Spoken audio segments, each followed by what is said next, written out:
सुनो, तुम्हें मेरे साथ मेरे घर चलना होगा, मेरे कमरे में, और जो मैं बोलूं वो तुम्हें करना होगा।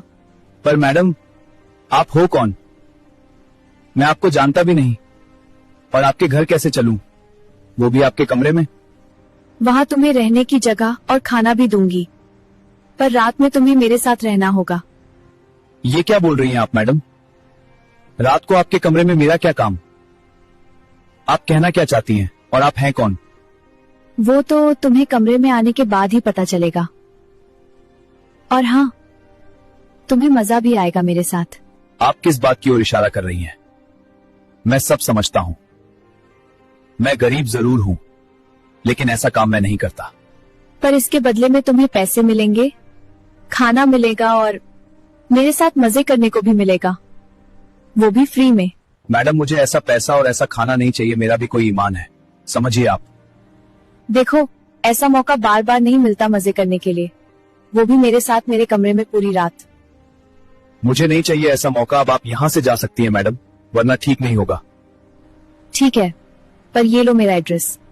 जब भी मन करे मजे करने को आ जाना, किसी भी टाइम पर। अब मैं चलती हूँ।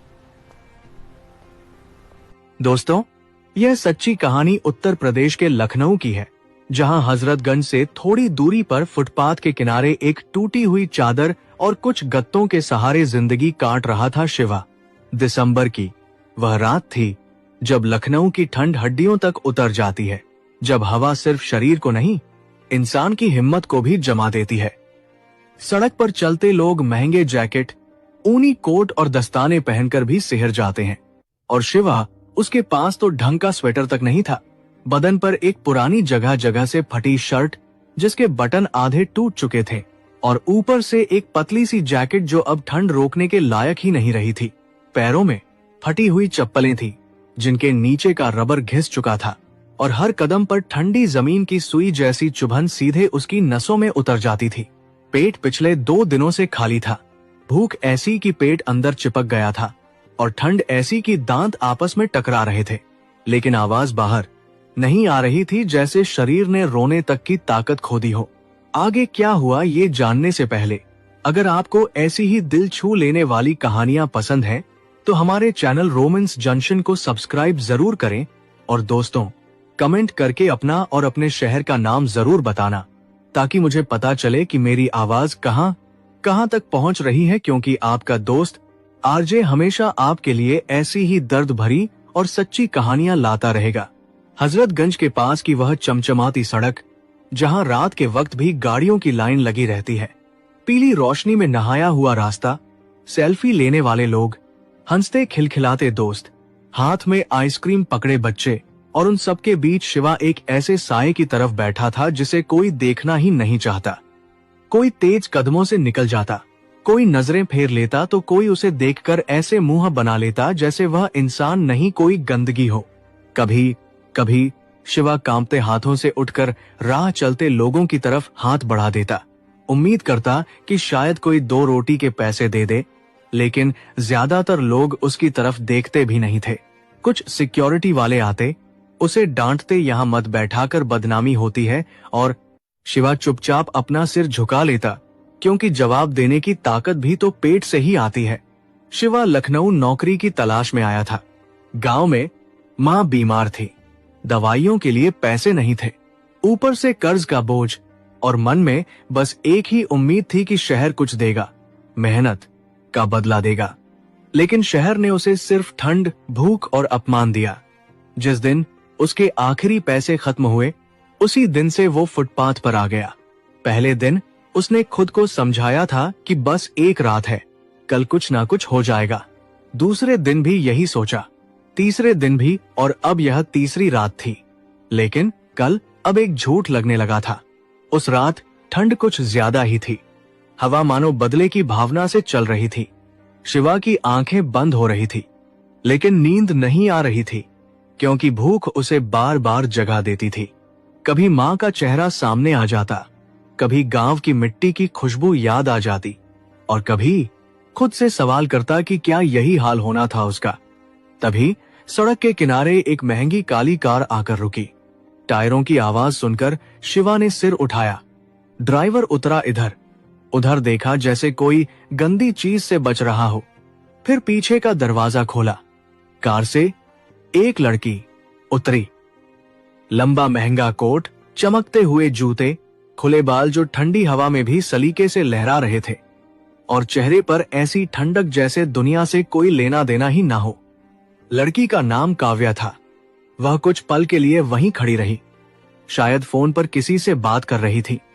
शिवा ने सोचा यह भी चली जाएगी, लेकिन तभी उसकी नजर शिवा पर पड़ी। पहले तो उसने ध्यान नहीं दिया, लेकिन जब उसने देखा कि शिवा ठंड से कांप रहा है, उसके होंठ नीले पड़ रहे हैं, तो जाने क्यों उसके कदम रुक गए। उसने ऐसे दृश्य पहले भी देखे थे, लेकिन उस रात कुछ अलग था। जैसे उस अंधेरे कोने में बैठा यह लड़का उसे अपनी तरफ खींच रहा हो। ए लड़के काव्या की आवाज ठंडी और सपाट थी। शिवा ने डरते डरते सिर उठाया। सामने खड़ी लड़की उसे किसी और ही दुनिया की लग रही थी, जहां ठंड, भूख और अपमान जैसी चीजें शायद होती ही नहीं। रोशनी में उसका कोट चमक रहा था, और शिवा खुद को और भी गंदा और भी छोटा महसूस करने लगा। यहाँ क्या कर रहे हो? काव्या ने पूछा। शिवा के होठ कांप रहे थे, शब्द गले में अटक रहे थे। कुछ नहीं, बस ठंड बहुत है, इतना कहकर उसने सिर झुका लिया। घर नहीं है। इस सवाल पर शिवा के चेहरे पर एक अजीब सी हंसी आ गई, जिसमें दर्द भी था और बेबसी भी। घर है, लेकिन बहुत दूर, और यह नौकरी ढूंढने आया था, उसने जैसे सफाई देते हुए कहा। काव्या ने उसे ऊपर से नीचे तक देखा। फटे कपड़े, सूखी आंखें और वो चेहरा जिसमें उम्र से ज्यादा थकान थी।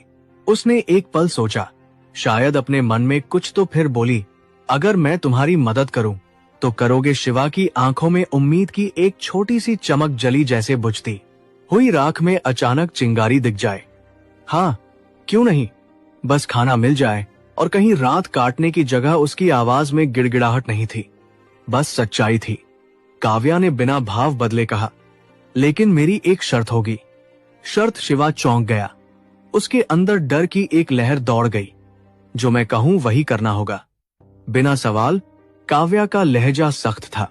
शिवा चुप हो गया।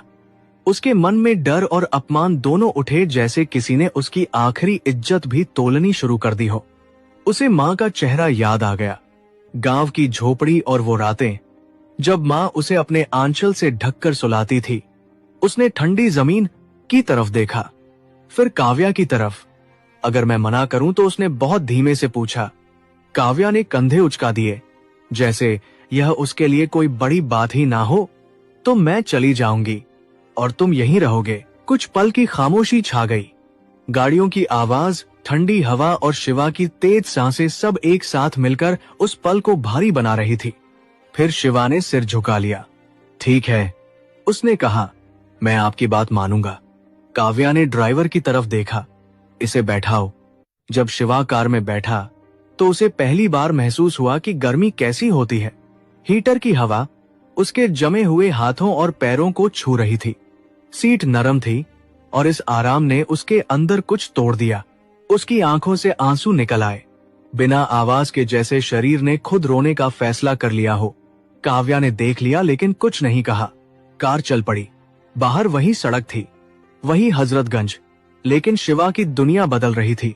उसे नहीं पता था कि आगे क्या होने वाला है, बस इतना पता था कि अब उसकी जिंदगी किसी और के फैसलों पर चलने वाली है। कार के अंदर काव्या ने फोन पर किसी से कहा, हाँ मैं थोड़ी देर से आऊंगी, एक काम है। शिवा ने हिम्मत करके पूछा, मैडम आपका नाम क्या है? काव्या ने बिना देखे कहा, काव्या, मैं शिवा हूं। उसने कहा। काव्या के होठों पर हल्की सी मुस्कान आई, लेकिन उसमें अपनापन नहीं था। शिवा, याद रखना, मैंने तुम्हें उठाया है, अब मेरी बात मानोगे? शिवा ने सिर हिला दिया। उसके पास सवाल करने की ताकत नहीं थी। भूख और ठंड से ज्यादा डर अब इस बात का था कि कहीं यह सब सपना ना निकल जाए। कार अंधेरी सड़क की तरफ मुड़ गई। शिवा खिड़की से बाहर देखता रहा। उसकी आंखों में डर, उम्मीद और एक अजीब सी बेचैनी थी। उसे नहीं पता था कि यह मदद है या एक नई कैद की शुरुआत। बस इतना जानता था कि इस रात ने उसकी जिंदगी की दिशा बदल दी है। शिवा की आंख खुली तो उसे समझ ही नहीं आया कि वो कहाँ है। कमरे में हल्की पीली रोशनी थी, एसी की ठंडी हवा चल रही थी और जिस बिस्तर पर वो लेटा था वो उसके गांव की खाट से बिल्कुल अलग था, नरम, साफ और महकता हुआ। कुछ सेकंड तक वह चुपचाप छत को देखता रहा, जैसे डर रहा हो कि अगर ज्यादा हिलेगा तो सब सपना टूट जाएगा। फिर अचानक उसे पिछली रात याद आई। हजरतगंज, ठंड, भूख और काव्या की आवाज, जो मैं कहूं वही करना होगा। वो झटके से उठ बैठा। कमरे का दरवाजा बंद था। पास ही एक कुर्सी पर नए कपड़े रखे थे, स्वेटशर्ट, जीन्स और जूते। शिवा ने कपड़ों को छुआ, यकीन करने के लिए कि वो सच में है। इतने अच्छे कपड़े उसने जिंदगी में कभी नहीं पहने थे। उसे भूख लगी थी, लेकिन उससे ज्यादा डर। यह जगह जितनी आरामदेह थी उतनी ही अनजानी भी। कुछ देर बाद दरवाजा खुला। एक अधेड़ उम्र की महिला अंदर आई, सादी साड़ी, शांत चेहरा। उठ गए, उसने सामान्य लहजे में पूछा, मैडम बुला रही है, पहले ये कपड़े पहन लो। शिवा ने हामी में सिर हिलाया। कपड़े पहनते वक्त उसे अपने फटे पुराने कपड़े याद आए, जो शायद अब कूड़े में फेंक दिए गए होंगे, जैसे उसके पुराने जीवन का एक हिस्सा भी वही छूट गया हो। वो बाहर निकला तो सामने बड़ा सा ड्राइंग रूम था। सोफे, शीशे की मेज, दीवारों पर महंगी पेंटिंग्स। काव्या सोफे पर बैठी लैपटॉप पर कुछ देख रही थी। उसने शिवा की तरफ देखा, फिर नजरें वापस स्क्रीन पर डाल दी। बैठो, उसने कहा। शिवा चुपचाप सामने वाली कुर्सी पर बैठ गया। कुछ पल की खामोशी रही, फिर काव्या ने लैपटॉप बंद किया। सबसे पहले साफ साफ समझ लो। उसकी आवाज ठंडी थी। मैंने तुम्हें दया में नहीं उठाया, मैं मदद करती हूं, लेकिन अपने तरीके से। शिवा ने धीमे से कहा, जी, तुम यहां रहोगे, खाना मिलेगा, कपड़े मिलेंगे, बदले में तुम्हें मेरी बातें माननी होंगी। बिना बहस शिव ने सिर झुका लिया। जो कहेंगी करूंगा। काव्या ने उसे गौर से देखा, जैसे उसके शब्दों को तौल रही हो। अभी नाश्ता कर लो, फिर मैं बताऊंगी तुम्हें क्या करना है। डाइनिंग टेबल पर गरम खाना रखा था, रोटी, सब्जी, दाल और दूध। शिवा के हाथ कांप रहे थे। उसने पहला कौर मुंह में रखा तो आंखें भर आई। उसने मुंह नीचे कर लिया ताकि कोई देख ना ले। इतने दिन बाद पेट भरने वाला खाना, उसके लिए यह भी एक लग्जरी थी। काव्या दूर खड़ी उसे देख रही थी। उसके चेहरे पर कोई भाव नहीं था, लेकिन अंदर कहीं कुछ हिल रहा था जिसे वह खुद भी समझ नहीं पा रही थी। उस दिन से शिवा की जिंदगी एक अजीब नियम में बंध गई। सुबह जल्दी उठना, घर के छोटे मोटे कामों में मदद करना, ड्राइवर के साथ बाजार जाना, फाइलें उठाना, कभी कभी काव्या के साथ बाहर जाना। वह नौकर नहीं था, लेकिन मालिक भी नहीं। एक ऐसा इंसान जो हर वक्त एहसान के नीचे दबा हुआ था। काव्या उसे अक्सर याद दिलाती, याद है तुम कहां से आए थे? और शिव हर बार चुप हो जाता। कभी कभी जब काव्या के दोस्त आते तो वह शिवा को सामने बुलाती, देखो ये है मेरा सोशल प्रोजेक्ट। वह हंसते हुए कहती, लोग तारीफ करते, कितनी नेक हो तुम। शिवा मुस्कुराता रहता, लेकिन अंदर से टूटता जाता। फिर भी इस घर में उसे कुछ ऐसा मिला जो सड़क पर नहीं था। इसकी झूठी झलक और आगे बढ़ने का मौका।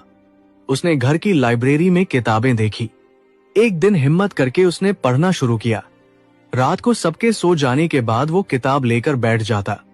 उसे पढ़ना अच्छा लगता था, सीखना अच्छा लगता था। एक शाम काव्या ने उसे किताब पढ़ते देख लिया। ये क्या कर रहे हो? उसने पूछा। शिवा घबरा गया, बस ऐसे ही देख रहा था। काव्या ने किताब उठाई। तुम पढ़ सकते हो थोड़ा बहुत, शिवा ने कहा। गांव में स्कूल गया था। काव्या कुछ सेकंड चुप रही। ठीक है, कल से मेरे ऑफिस में साथ चलोगे, वहां काम सीखो। यह पहली बार था जब काव्या ने उसे सिर्फ एहसान का बोझ नहीं, बल्कि किसी काम का काबिल समझा। ऑफिस की दुनिया शिवा के लिए नई थी। कंप्यूटर, फाइलें, मीटिंग्स, वो सब ध्यान से देखता, सीखता। कई बार लोग उसे नीची नजरों से देखते, लेकिन वो सह लेता। उसे लगता था कि शायद यहीं से उसकी जिंदगी बदले। एक दिन ऑफिस से लौटते वक्त सड़क किनारे एक बूढ़ा आदमी ठंड में बैठा दिखा। शिवा का दिल कांप गया। वह खुद को उसमें देखने लगा। उसने ड्राइवर से गाड़ी रुकवाई और अपने पैसों से उस आदमी को चाय और खाना दिलाया। यह बात काव्या को पता चली। घर पहुंचते ही उसने शिवा को बुलाया। किसने कहा था तुम्हें ऐसा करने को? शिवा डर गया, लेकिन इस बार उसकी आवाज में हल्की सी मजबूती थी। मैडम, वो आदमी ठंड में था, मुझे अच्छा नहीं लगा। काव्या की आंखें सख्त हो गई। तुम्हें यह सब करने का हक मैंने नहीं दिया। याद रखो, तुम यहां मेरी वजह से हो। वो पहली बार शिवा पर चिल्लाई। शिवा चुप रहा, लेकिन उस रात वो देर तक सो नहीं पाया। उसके अंदर कुछ बदल रहा था। उसे एहसास हो रहा था कि पेट भर जाना जिंदगी नहीं है, अगर आत्मसम्मान भूखा रहे। अगली सुबह काव्या ने उसे बुलाया। उसकी आवाज थोड़ी शांत थी। देखो शिवा, दुनिया भावनाओं से नहीं चलती। अगर चलती तो तुम सड़क पर नहीं होते। शिवा ने धीरे से कहा, शायद, लेकिन अगर भावनाएं ना हो तो हम इंसान भी नहीं रहते। यह सुनकर काव्या चुप हो गई। कुछ पल बाद उसने कहा, जाओ अपना काम करो। शिवा चला गया, लेकिन कमरे में काव्या अकेली बैठी रह गई। पहली बार किसी गरीब लड़के ने उसकी सोच को चुनौती दी थी। उसे गुस्सा भी आ रहा था और अजीब सी बेचैनी भी। उधर शिवा खिड़की से बाहर देख रहा था। बाहर वही लखनऊ था, भागती हुई ठंडी बेरहम। लेकिन अब उसके अंदर एक सवाल जन्म ले चुका था। क्या वह पूरी जिंदगी शर्तों पर जिएगा या कभी अपनी शर्त पर भी? और इसी सवाल के साथ उसकी कहानी का दूसरा हिस्सा और गहरा हो गया। शिवा अब उस घर में नया नहीं रहा था, लेकिन अपना भी नहीं लगा था। दिन एक जैसे बीतते थे। सुबह समय पर उठना, काम, ऑफिस और फिर रात को कमरे में लौट आना।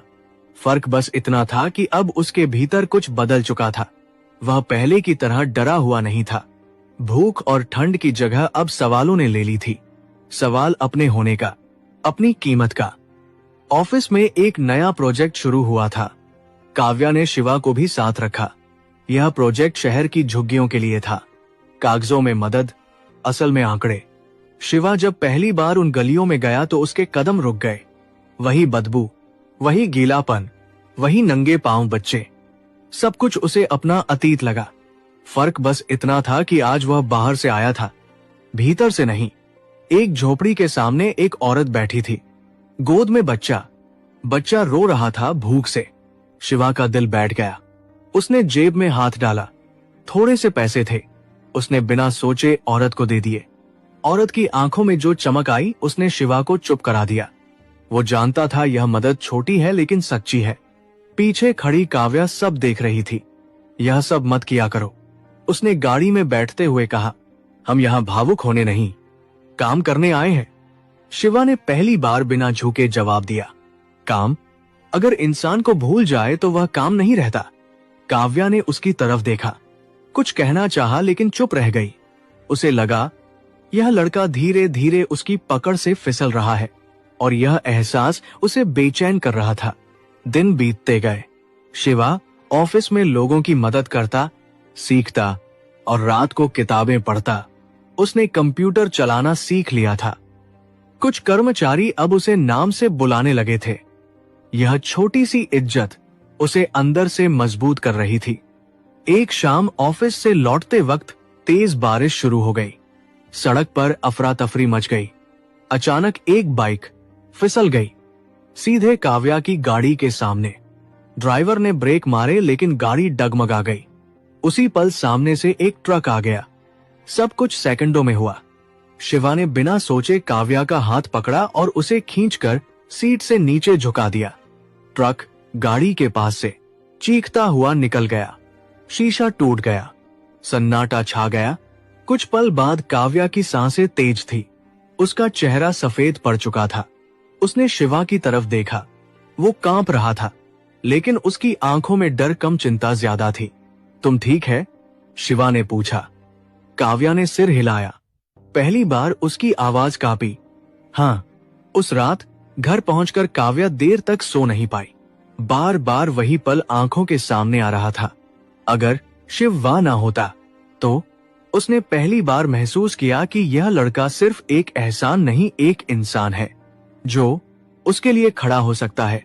अगले दिन एक बड़ी पार्टी थी। काव्या के पिता के बिजनेस पार्टनर्स आए थे। घर जगमगा रहा था। काव्या ने शिवा से कहा, आज ठीक से रहना, ज्यादा बोलने की जरूरत नहीं। शिवा ने सिर हिलाया। पार्टी में बातचीत चल रही थी। किसी ने पूछा, यह कौन है? काव्या ने हंसते हुए कहा, अरे यह मेरा आदमी है, मतलब घर का काम संभालता है। हंसी गूंज गई।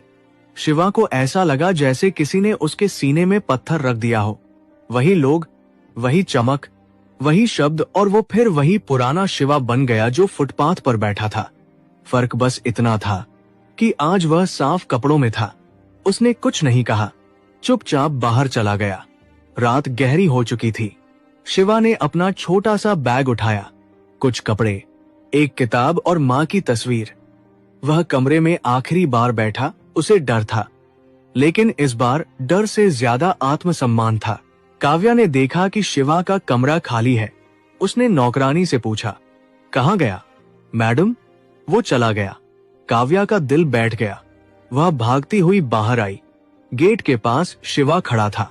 रुको, काव्या ने कहा, क्यों जा रहे हो?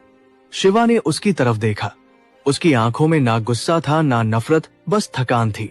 मैडम, मैं आपकी मदद का आभारी हूँ, लेकिन मैं किसी की हंसी का कारण बनकर नहीं रह सकता। मैंने मजाक में कहा था। काव्या ने कहा, लेकिन उसकी आवाज में यकीन नहीं था। मजाक वही कर सकता है जिसके पास ताकत हो, शिवा बोला, और जो सहता है उसके लिए वह जिंदगी बन जाता है। कुछ पल की खामोशी रही। ठंडी हवा चल रही थी, ठीक वैसे ही जैसी उस पहली रात थी। फर्क बस इतना था कि आज शिवा कांप नहीं रहा था। अगर मैं माफी मांगू, काव्या ने धीरे से कहा। शिवा ने सिर हिलाया।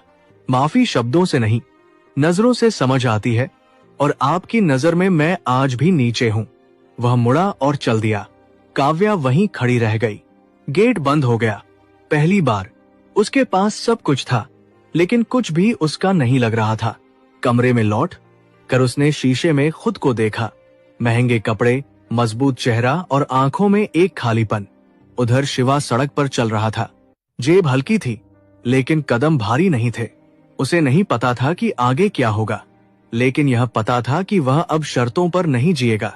लखनऊ की वही रात, वही ठंड, लेकिन इस बार शिवा के अंदर एक आग जल रही थी, और इसी आग के साथ उसकी कहानी तीसरे मोड़ पर पहुंच चुकी थी, जहां से वापसी आसान नहीं थी, पर जरूरी थी। शिवा के लिए लखनऊ की सड़कें अब नई नहीं थी। जिस शहर ने कभी उसे ठंड और भूख के हवाले कर दिया था, वही शहर अब उसके लिए इम्तिहान बन चुका था। उस रात काव्या का घर छोड़ने के बाद उसने किसी फुटपाथ पर नहीं बैठा। उसके भीतर जो आत्मसम्मान जागा था, उसने उसे जमीन पर बैठने नहीं दिया। वो पूरी रात चलता रहा, कभी बस स्टैंड, कभी रेलवे स्टेशन, कभी किसी चाय की दुकान के बाहर। जेब में पैसे गिनती के थे, लेकिन हौसले पहले से कहीं ज्यादा। सुबह होते ही उसने काम की तलाश शुरू की। जहां पहले वह हाथ जोड़कर खड़ा रहता था, अब सीधे नजर मिलाकर बात करता था। कई जगह से उसे मना किया गया, कई शक की नजर से देखा गया, लेकिन उसने हार नहीं मानी। दोपहर तक उसे एक छोटा सा काम मिल गया, एक एनजीओ के ऑफिस में, जहां झुग्गियों के बच्चों के लिए पढ़ाई का इंतजाम होता था। सैलरी बहुत कम थी, लेकिन इज्जत पूरी। शिवा ने उसी दिन तय कर लिया कि वह छोटा रहेगा, लेकिन झुका हुआ नहीं जिएगा। दिन बीतने लगे। शिव बच्चों को पढ़ाने लगा। उन्हीं बच्चों में उसे अपना बचपन दिखता था। नंगे पांव, गंदी कॉपियां, लेकिन सपनों से भरी आंखें। वह उन्हें सिर्फ अक्षर नहीं सिखाता था, उन्हें अपनी कहानी भी सुनाता था कि हालात जैसे भी हो, इंसान की कीमत हालात नहीं तय करते। धीरे धीरे उसका भरोसा बढ़ने लगा। लोग उसे जानने लगे, उसकी कदर करने लगे। पहली बार शिवा को लगा कि वह किसी के लिए बोझ नहीं बल्कि सहारा है। उधर काव्या की जिंदगी पहले जैसी नहीं रही। शिवा के जाने के बाद घर बड़ा और खामोश लगने लगा था। ड्राइंग रूम वही था, पार्टीज वही थी, लेकिन हर चीज में एक कमी थी। वो सच्चाई जो शिवा के साथ आई थी और उसके साथ चली गई थी। उसे बार बार वही पल याद आता जब शिवा ने उसकी जान बचाई थी, और फिर वही शब्द जो उसने पार्टी में कहे थे। उसे समझ आने लगा था कि उसने मदद नहीं की थी, उसने ताकत दिखाई थी। एक दिन काव्या अपने पिता के साथ उसी एनजीओ के प्रोजेक्ट पर गई जहां शिवा काम करता था। बच्चों की हंसी, दीवारों पर बने रंग बिरंगे चित्र और सामने खड़ा शिवा, साधारण कपड़े, सादा चेहरा, लेकिन आंखों में एक अजीब सी शांति। काव्या कुछ पल के लिए ठिठक गई। शिवा ने भी उसे देख लिया। दोनों की नजरें मिली। इस बार बराबरी पर तुम यहां। काव्या के मुंह से बस इतना ही निकला। हाँ, शिवा ने शांति से कहा, यही काम करता हूं। काव्या ने चारों तरफ देखा। खुश हो? शिवा ने हल्की मुस्कान दी। हाँ, थकता हूं, लेकिन टूटा हुआ नहीं हूं। वो शब्द काव्या के दिल में उतर गए। उसने उसी पल तय कर लिया कि अब वह सिर्फ माफी नहीं, बदलाव भी दिखाएगी। उसने एनजीओ के लिए खुलकर मदद की, लेकिन इस बार बिना कैमरे, बिना दिखावे। शिवा ने उसे रोका नहीं, लेकिन शर्त भी रखी। मदद अगर करनी है तो इंसान की तरह, मालिक की तरह नहीं। काव्या ने सिर झुका लिया। यह वही झुकाव था जो शिवा ने पहली रात किया था। फर्क बस इतना था कि तब मजबूरी थी, और अब समझ समय के साथ दोनों का रिश्ता बदला। ना एहसान था, ना शर्त, बस बातचीत, सम्मान और धीरे धीरे पनपता विश्वास। काव्या ने पहली बार किसी को बिना ऊपर नीचे देखे जाना। शिवा ने पहली बार महसूस किया कि अमीरी सिर्फ पैसे की नहीं, सोच की भी होती है। एक शाम हजरतगंज के पास दोनों खड़े थे, उसी जगह जहां से सब शुरू हुआ था। ठंड फिर थी, लेकिन वैसी नहीं। काव्या ने कहा, अगर उस रात मैं ना रुकती तो। शिवा ने जवाब दिया, तो शायद मैं आज भी जिंदा होता, लेकिन ऐसा नहीं जैसा आज हूं। दोनों चुप हो गए। रोशनी जल रही थी, लोग घूम रहे थे और जिंदगी आगे बढ़ रही थी। यह कहानी यही खत्म नहीं होती, क्योंकि ऐसी कहानियां कभी खत्म नहीं होती। यह हमें सिखाती है कि मदद अगर शर्तों में बंधी हो तो वह मदद नहीं, अपमान बन जाती है। और इंसान अगर हालात से लड़ना सीख ले तो सबसे बड़ी अमीरी आत्मसम्मान बन जाता है। अब सवाल आपसे है, अगर आपकी जगह काव्या होते तो क्या आप मदद को ताकत बनाते या इंसानियत? और अगर आप शिवा होते तो क्या भूख के आगे आत्मसम्मान छोड़ देते, या फिर खाली पेट भी सिर ऊंचा रखते? अगर यह कहानी आपके दिल को छू गई हो तो इसे लाइक करें, शेयर करें और कमेंट में लिखें कि आप शिवा है या काव्या।